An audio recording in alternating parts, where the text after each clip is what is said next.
할렐루야. 네, 오늘도 함께 예배하는 우리 모든 청년들 그리고 우리 성도님들 반갑습니다. 주님의 이름으로 축복하고 환영합니다. 옆에 분들하고 우리 인사하실까요? 하나님이 우리와 함께 하십니다. 이렇게 인사하겠습니다.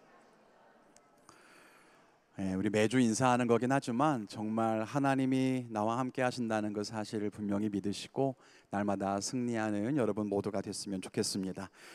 여러분, 설교를 이어가기 전에 퀴즈를 간단하게 드리고 시작하려고 하는데요. 여러분, 영화나 드라마 좋아하시죠?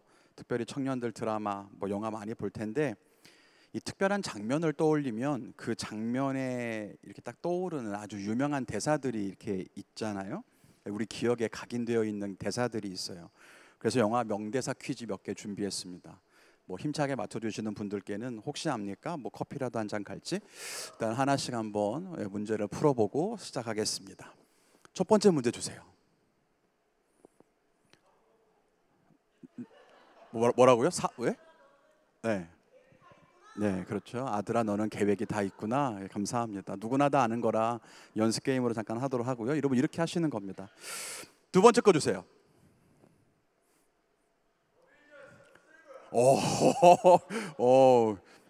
중고등부 학생 다 와요. 감사합니다. 세 번째 거 주세요.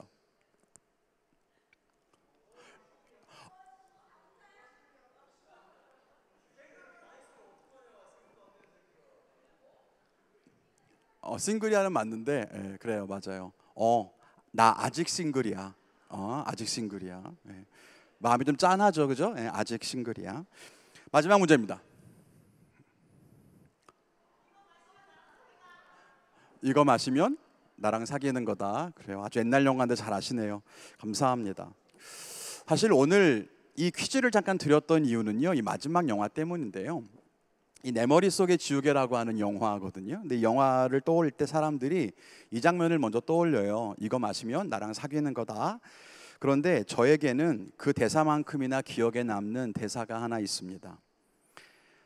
당신이 나를 잊어도 내가 다시 나타나서 계속 당신에게 고백할게, 이렇게 말하면서 내가 네 기억이고 네 마음이야, 이렇게 고백하는 장면이 나와요. 사실 이 영화 잘 아시겠지만 알츠하이머 질환을 앓고 있어서 기억을 점점 잃어가는 사랑하는 아내에게 남편이 하는 말입니다. 그리고 정말로 여주인공은 기억을 점점 잃어가요. 그리고 남편은 그런 아내의 곁을 항상 찾아오면서 같은 모습으로 그렇게 살아갑니다. 감동적이기도 하고 또 한편으로는 혼자서만 기억하는 일이 얼마나 힘들고 외로운 일인가 한번 생각해 보게 돼요. 여러분 같으면 어떠실 것 같으세요? 여러분이 아직 영혼의 짝을 만나진 못했을 수도 있겠지만 만일 그런 사람 만났어요. 그래서 아름다운 추억을 많이 쌓았어요. 함께 행복한 가정을 만들어서 오래 살았어요. 그런데 그 배우자가 당신을 기억하지를 못해요. 당신은 그 사람을 알아보는데 그 사람은 여러분을 몰라요. 여러분, 이게 얼마나 가슴 시린 일일지 상상이 되십니까? 그런데요, 이 기억을 잃어가는 큰 병을 앓지 않더라도 우리는 살다 보면 기억하는 일들과 기억하지 못하는 일, 그 사이에 치여 살아가는 것 같아요. 아무리 기억하려고 해도 기억나지 않아서 괴로운 일들도 있고요. 정말 기억하고 싶지 않아도 뇌리에 박혀서 생생하고 또렷하게 기억나는 그런 일들도 있습니다. 오늘 읽었던 성경 말씀은 요셉의 이야기입니다. 요셉이 어떤 사람인지 여러분 잘 아시죠? 지난주에는 모세의 이야기를 우리가 생각하면서 우리가 하나님 손에 붙들릴 때에 진짜 존귀한 사람이 될 수 있습니다, 이런 말씀을 나누었어요. 이 요셉은 그 모세가 태어나기 약 400년 전의 사람입니다. 모세가 출애굽을 통해서 이스라엘 백성들을 애굽에서 건져낸 사람이라면 이 요셉은 이스라엘 사람들이 애굽으로 들어올 수 있도록 도와주었던 사람입니다. 요셉은 형들의 미움을 받아서 애굽의 노예로 팔려갑니다. 그러다가 많은 우여곡절 끝에 애굽의 총리 대신이 되죠. 이 요셉이 노예로 팔렸을 때 그 안주인이 요셉을 유혹합니다. 요셉은 그 유혹에 넘어가진 않았지만 그 안주인이 요셉을 성추행범으로 고발해서 감옥에 갇히게 됩니다. 그리고 그 감옥에서 오늘 두 사람을 만나게 되는 거예요. 한 사람은 애굽의 왕 바로 곁에서 술 시중을 드는 관원이었고, 다른 한 사람은 바로에게 떡을 구워 올렸던 관원장이었습니다. 감옥에 갇혔던 이 두 사람이 어느 날 이상한 꿈을 꾸게 되는데 요셉이 그 꿈을 해석해 주죠. 나중에 이 일로 인해서 요셉은 바로를 만나게 되고 바로의 꿈을 해석하면서 총리 자리까지 올라가게 됩니다. 감옥에서 만난 이 술 맡은 관원과 떡 굽는 관원의 꿈 이야기는 이랬습니다. 먼저 술 맡은 관원장은 포도나무에 가지가 셋이 있었는데 자기가 그 포도송이를 따서 즙을 만들었고 바로의 술잔에다가 이렇게 포도즙을 따라 주었다라고 하는 겁니다. 요셉이 그 꿈을 이렇게 해석해요. 사흘 안에 바로가 당신의 그런 모든 전직을 회복시킬 것이다. 다시 바로를 위해서 술을 담당하는 자리에 올라가게 될 테니 당신이 그 자리에 올라가거든 나를 좀 기억해 달라. 내 억울한 사정을 좀 기억해 달라. 이렇게 부탁합니다. 그러자 옆에 떡 굽는 관원이 자기 꿈도 좀 해석해 달라고 부탁을 합니다. 자기가 꾼 꿈은 이래요. 자기가 머리에 이렇게 광주리를 이고 있는데 거기에 흰떡 3개가 있었는데 새들이 와서 떡을 먹어버렸다는 겁니다. 요셉이 해석하기를 당신은 사흘 안에 바로의 생일에 당신이 사흘 안에 바로가 당신을 처형할 것입니다. 이렇게 이야기를 하죠.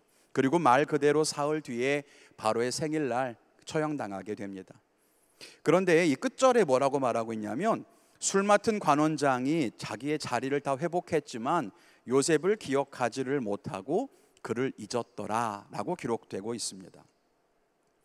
기막힌 영감으로 자기의 꿈을 해석해 주었고 자기가 원하는 대로 자리에 복직했는데 이 술 맡은 관원장은 다시 자기 자리로 돌아가는 것에 취했는지 그만 요셉을 잊어버리고 말았습니다.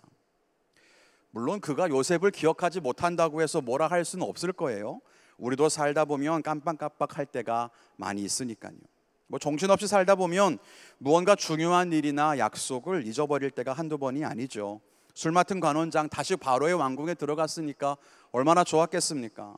그리고 다시 맡은 일을 잘 해내고 바로의 은혜를 갚아서 다시 눈에 들어야 되니까 얼마나 열심히 살았겠어요. 정신이 없었겠죠. 그러다 보니까 감옥에서 자기 꿈을 해석해주고 나중에 바로 곁에 올라가면 나를 좀 기억해 주십시오. 그렇게 부탁했던 요셉 까맣게 잊어버리고 말았던 것입니다. 그럼 여러분, 요셉의 입장에서 어땠을까요? 자기 이야기를 잘해달라고 부탁을 했는데 그걸 까맣게 잊어버리고 자기를 버렸으니까 이제 요셉의 인생이 어려워지는 것 아닐까요? 그런데 이 이야기의 결말이 어떻게 됐다고요? 요셉은 애굽의 총리의 자리에 올라갔더라. 그리고 요셉의 아버지와 형제들은 가뭄을 피해서 애굽으로 이주해서 생명을 보존할 수 있게 되었다는 것입니다.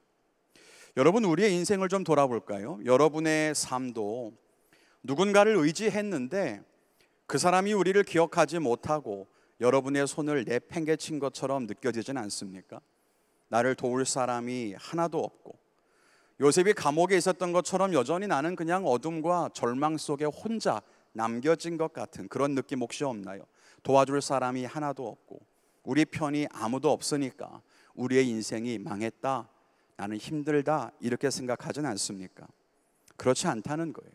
오늘 말씀을 통해서 함께 몇 가지만 생각해보고 은혜를 나누기를 원합니다. 그 첫 번째는 하나님이 우리를 기억하신다는 것을 믿어야 한다는 거예요. 하나님이 나를 기억하신다는 사실을 믿어야 돼요.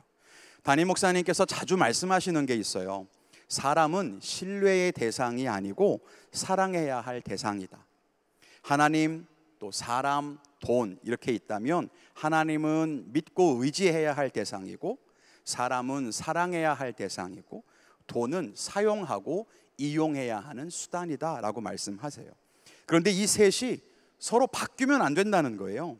하나님을 믿고 신뢰하는 것이 아니라 돈을 믿고 혹은 사람을 신뢰해서도 안 되고요. 돈을 이용해야 되는데 돈을 이용하는 게 아니라 하나님을 이용하려고 한다거나 사람을 이용하려고 하면 안 된다는 거죠. 요셉은 술 맡은 관원에게 자기 이야기를 하면서 이렇게 부탁합니다. 나중에 다시 복직하게 되면 자기를 기억해 달라고요. 그러나 그 기대가 여지없이 무너집니다. 자기 인생을 살아가기 바빴던 이 사람에게 요셉은 별로 중요하지 않았던 모양이에요. 여러분, 우리가 사람을 너무 신뢰해서는 안 되는 이유가 바로 여기에 있습니다. 모든 사람은 자기의 입장과 상황에 따라서 너무나 쉽게 변하기 때문입니다. 지금 당장 무언가를 얻고 싶으면 온갖 사탕발림을 하고 사람의 마음을 사기 위해 노력하지만 원하는 것을 얻으면 사람은 싹 바뀌죠. 고난을 벗어나기 위해서는 무엇이라도 할 것처럼 말하지만 고난이 사라지면 언제 그랬냐는 듯이 그냥 바뀌는 것이 사람입니다. 그렇게 연약하고 이리저리 바뀌는 사람을 의지하는 것이 얼마나 부질없는 일입니까? 그런데 하나님은 그렇지 않으시다는 거예요. 하나님은 변하지 않으십니다. 그런데 여러분, 하나님이 변하지 않으신다는 말에는 아주 여러 가지 의미가 있어요. 하나님의 본질과 성품이 달라지지 않는다라고 하는 그런 뜻이기도 하고요. 우리를 향한 사랑과 어떤 태도가 달라지지 않는다는 그런 의미이기도 해요. 또 하나님 하신 말씀은 이랬다 저랬다 바뀌지 않는다라고 하는 그런 의미를 가지고도 있습니다. 그런데 하나님이 변하지 않으신다는 말에는 하나님이 우리를 기억하시는 그 기억이 달라지지 않는다는 뜻도 들어있다는 것입니다. 하나님이 나를 기억하시고 그 기억이 사라지지 않는다는 거예요. 사람의 기억은 변질될 수 있고 또 사람의 기억은 사라질 수 있지만 하나님의 기억은 달라지지도 않고 사라지지도 않고 하나님은 우리를 그렇게 영원히 기억하시는 줄로 믿습니다. 하나님은 특별히 우리의 기도를 기억하신다는 것을 여러분 꼭 믿으십시오. 우리가 하나님께 간구했던 기도의 제목을 기억하시고 또 우리가 하나님께 드렸던 사랑의 고백도 하나님은 기억하십니다. 물론 우리가 죄를 지을 때가 있고 하나님의 뜻대로 살지 못할 때도 있지만 하나님이 우리를 기억하시는 데에는 변함이 없습니다. 우리가 드렸던 기도를 하나님은 다 기억하신다는 거예요. 그리고 우리를 위해서 일하십니다. 우리가 하나님께 드리는 기도는 그래서 결코 사라지지 않는 것입니다. 하나님께 올라간 기도는 하나님께서 다 들으시고 또 다 기억하시고 그 기도를 바탕으로 해서 하나님의 선하신 뜻대로 우리를 위해서 일하신다는 그 사실을 여러분 꼭 기억하셨으면 좋겠습니다. 우리가 왜 기도해야 될까요? 기도해도 지금 당장 변하는 것이 없는 것 같은데 우리가 계속해서 기도해야 하는 이유가 뭘까요? 그 이유를 물으신다면 하나님이 우리의 기도를 들으시기 때문이라고 말씀드릴 수 있습니다. 즉 우리의 기도가 사라지지 않기 때문이에요. 그래서 우리가 기도하면 기도할수록 하나님 앞에 우리의 기도가 쌓이고 하나님은 그 기도를 다 기억하셨다가 하나님의 뜻과 하나님의 때에 따라서 아름답고 선하게 역사하실 겁니다. 우리의 기도는 결코 쓸데없는 것이 아니에요. 지금 당장의 변화가 없어 보일지라도 그 기도는 헛되지 않습니다.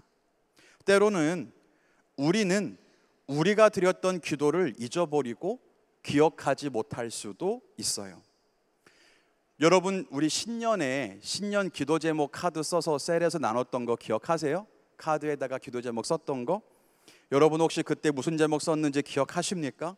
셀원들과 나누고 지금까지 계속 기도하고 계십니까? 연초에 기도했던 제목을 기억하는 분 아마 많지 않을 거예요. 그렇게 우리는 기도하고도 무엇을 기도했는지조차 잊어버립니다. 그런데 하나님은 기억하신다는 거예요. 우리가 필요해서 기도했을 거 아니에요. 여러분 절실해서 기도했을 거고 무언가 원하니까 간절히 구하니까 기도했을 거 아닙니까? 얼마나 간절한 마음으로 기도했겠어요. 그런데 우리는 시간이 조금만 지나도 내가 기도한 그게 뭔지도 다 잊어버리고 만다는 거예요. 혹은 문제가 있을 때는 열심히 기도하는 것 같지만 문제가 다 해결되고 나면 기도 다 잊어버려요. 그렇게 우리의 기도는요 입김처럼 그냥 입 밖에 나오고 나면 그냥 사라지는 것처럼 보여요. 나도 몰라 뭐라고 기도했는지. 그런데 여러분 하나님은 그 기도를 다 기억하신다는 겁니다. 우리의 한숨도 순간적으로 했던 기도도 체념이나 간절함도 하나님은 다 기억하신다는 거예요. 내가 어떤 구절로 기도했는지 그렇게 기도할 때 나의 마음이 어땠는지 그때 나의 형편과 마음이 어땠는지조차도 하나님은 다 기억하신다는 겁니다. 그리고 하나님은 우리를 위해서 일하십니다.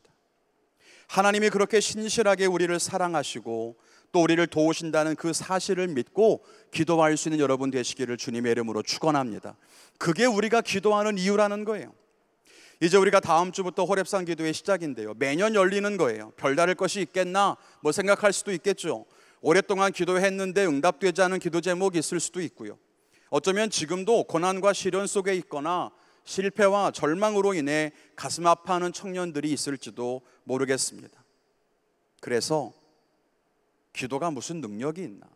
기도해도 변하는 게 없는데 혹시 그렇게 생각하고 기도를 포기하는 청년들이 혹시 있을지도 모르겠어요.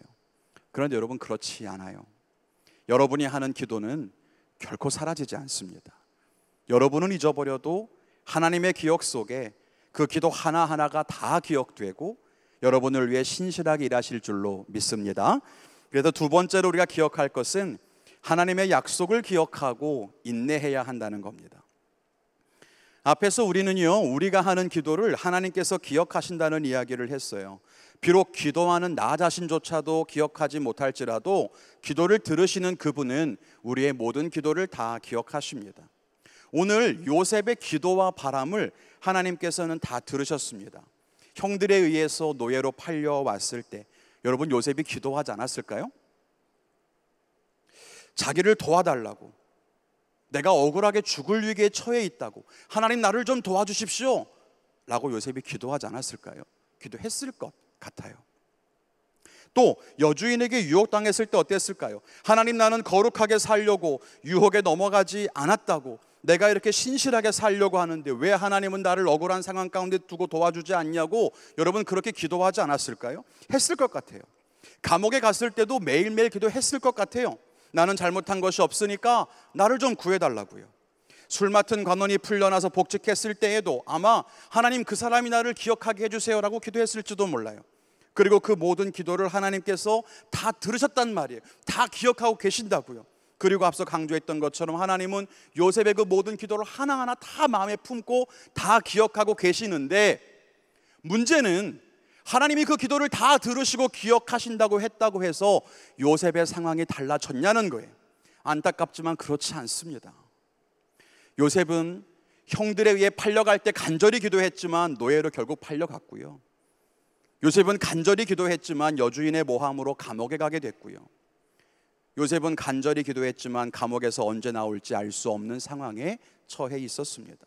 요셉은 기도했고 하나님이 그 기도를 다 들으셨고 모든 기도를 하나하나 다 기억하셨음에도 불구하고 요셉의 상황은 달라지지 않았어요. 그럼 이제 어떻게 될까요? 요셉과 같은 상황에 처해 있는 우리는 또 어떻게 해야 될까요? 나도 기도했는데, 진짜 열심히 기도했는데 아무것도 달라지지 않고 길도 보이지 않는 나는 지금 어떻게 해야 하는 것일까요? 오늘 우리는 요셉이 어떤 선택을 했는가 두 가지만 생각해 보려고 해요. 하나는 요셉이 하나님의 약속을 기억했다는 것입니다. 요셉은요, 어쩌면 우리처럼 자기가 했던 기도와 절규는 다 기억하지 못했을 수도 있어요. 화가 나서 했던 기도, 억울해서 막 쏟아놓는 말들 아마 자기도 다 기억 못했을 거예요. 그렇지만 요셉이 한 가지 마음속으로 기억하고 있었던 것이 있었습니다. 그건 자기가 어렸을 때 하나님께서 그에게 보여주신 꿈이었어요. 형들의 곡식단이 자기의 곡식단에 절하는 꿈, 해와 달과 11개의 별이 자기에게 절하는 꿈, 요셉은 그 꿈만 기억했어요.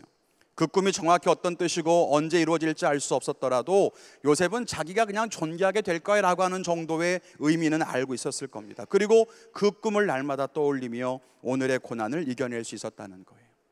자기가 한 말은 잊어버려도 하나님이 내게 보여주신 것은 잊어버리지 않기 위해서 꼭 붙들었다는 거예요. 여러분은 하나님의 약속을 기억하고 계십니까? 하나님이 여러분에게 보여주신 어떤 특별한 장면이 있다면 여러분은 그 장면을 기억하고 계십니까? 하나님이 여러분을 처음 불러주셨을 때의 기억은 있나요? 하나님이 여러분을 축복하며 주신 약속의 말씀은 기억하고 있습니까? 우리가 그것을 기억해야 한다는 거예요. 우리가 하나님의 약속을 기억할 때 그것은 우리가 고난 중에 있을 때에는 시련을 견디는 힘이 될 것이고요, 길을 잃어버릴 때에는 우리의 방향을 가르쳐주는 이정표가 될 것입니다. 다른 것은 다 기억하지 못할 수 있어요. 내가 했던 기도도, 그때 어떤 마음이었는지, 심지어 어떻게 결단했는지도 잊어버릴 수 있지만 하나님이 내게 보여주신 것만큼은 잊어버려서는 안 된다는 거예요. 또 하나 요셉에게 배워야 할 건, 요셉은 하나님의 약속이 이루어질 때까지 인내했다는 것입니다. 하나님의 약속은요, 요셉이 아주 어렸을 때 그에게 보여주신 겁니다. 그리고 지금은 시간이 한참이나 흘렀습니다. 하나님의 약속이 언제 이루어질지 요셉은 알지 못했습니다. 그렇지만 요셉은 끝까지 인내했습니다. 그랬더니 진짜로 형들이 요셉에게 절하는 그런 존귀한 순간을 맞이하게 되죠. 하나님의 약속은요, 우리가 인내를 다하는 순간에 완성되는 것입니다. 그러므로 그때가 언제냐? 하나님의 때가 대체 언제냐? 여러분 고민할 필요 없어요. 언제까지 기다려야 합니까? 여러분 물을 필요도 없어요. 하나님의 때가 언제인가가 중요한 것이 아니라 내가 그때까지 인내할 수 있느냐가 중요한 문제이기 때문입니다. 우리 청년들에게 제가 분명히 말할 수 있습니다. 여러분이 살고 있는 지금 이 순간은 여러분이 인내해야 하는 시기입니다. 여러분의 때에 비전을 다 완성하고 모든 것을 이룬다? 여러분 그건 불가능합니다.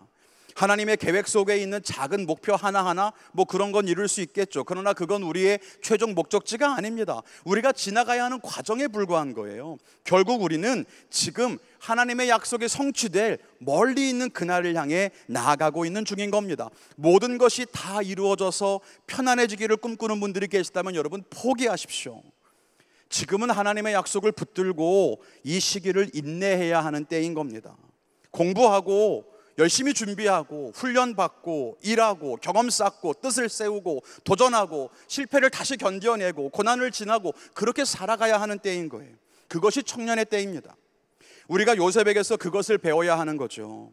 그리고 우리가 끝까지 인내하기 위해서 하나님의 약속을 기억하고 그것을 붙들어야만 하는 것입니다. 여러분에게 분명히 말씀드립니다. 여러분이 하나님께 무언가 기도하고 있다고 해서 여러분이 드리는 그 기도를 믿지 마십시오. 조금만 시간이 지나면 여러분 자신도 잊어버리게 될 그 기도를 의지하지 말라는 거예요. 대신 하나님이 여러분에게 보여주시고 말씀하시는 하나님의 약속을 기억하시기를 주님의 이름으로 축원합니다. 그리고 그 약속을 믿고 붙들어야 되는 거예요. 그럴 때 우리가 시련의 기간을 견딜 수 있고 실패를 딛고 다시 일어나 도전할 수 있게 되는 것입니다. 우리 청년들이 이런 삶을 살게 되기를 주님의 이름으로 축원합니다. 이제 말씀 맺겠습니다. 찬양팀은 나와서 기도를 준비해 주시기를 바랍니다. 앞에서 말씀드렸지만 우리가 호렙산 기도회를 앞두고 있습니다. 각자 열심히 기도의 제목을 정해서 기도하는 40일의 특별한 기도회 시간인데요, 우리 청년들을 그 호렙산 기도회에 초대합니다.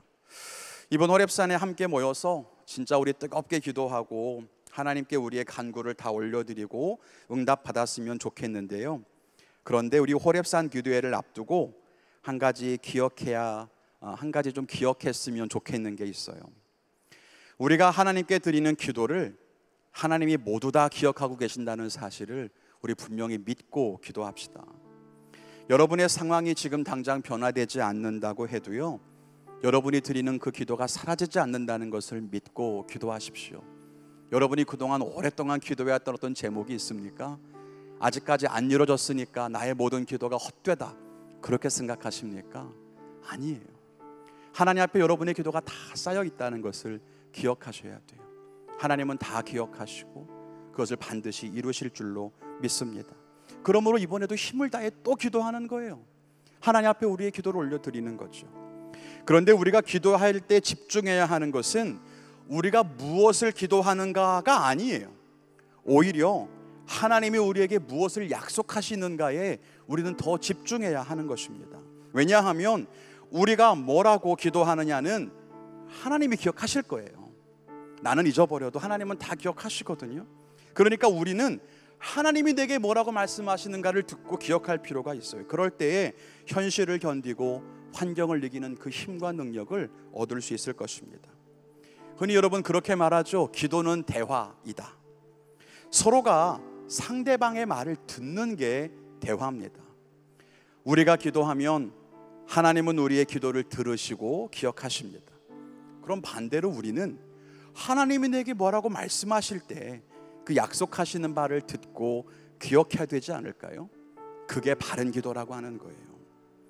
우리가 매일 기도할 때도 이것을 잊지 마시고요, 호렙산 기도에 올라서 기도할 때에도 우리 이번에는 하나님의 약속을 구하며 기도해 봅시다.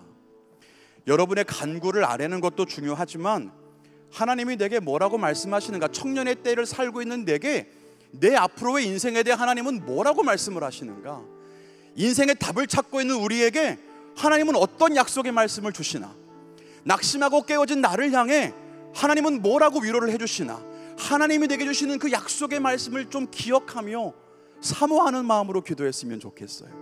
내가 무언가를 막 쏟아놓는 기도가 아니라 하나님이 내게 뭐라고 말씀하시는지 들을 수 있는 기도. 40일 동안 내 말을 하는 것이 아니라 40일 동안 하나님이 매일 내게 말씀하시는 그 무언가를 들을 수 있는 여러분 그런 축복된 시간을 보낼 수 있기를 주님의 이름으로 축원합니다. 만일 이번 호렙산 기도회에서 내 평생 붙들어야 할 한 말씀을 여러분이 찾을 수 있다면, 이번 호렙산 기도회를 통해서 낙심한 내가 그동안 듣지 못했던 하나님의 음성을 듣고 내 마음 가운데 무언가 한 가지를 붙들 수 있다면, 내 인생의 길에 이정표를 발견할 수 있다면, 여러분 그게 진짜 우리의 인생을 변화시키는 능력의 기도회인 줄로 믿습니다. 그래서 이 청년 시절에 이 힘겹고 두려운 시간을 정말 그 약속의 말씀 붙들고 한 걸음씩 나아갈 수 있기를 주님의 이름으로 축원합니다. 기억하십시오. 하나님은 여러분을 사랑하시고 여러분이 하는 모든 기도를 다 듣고 기억하십니다. 오늘 지금 하는 이 기도도 하나님이 듣고 기억하실 거예요. 우리 함께 찬양하고 우리 그런 마음으로 같이 기도했으면 좋겠습니다.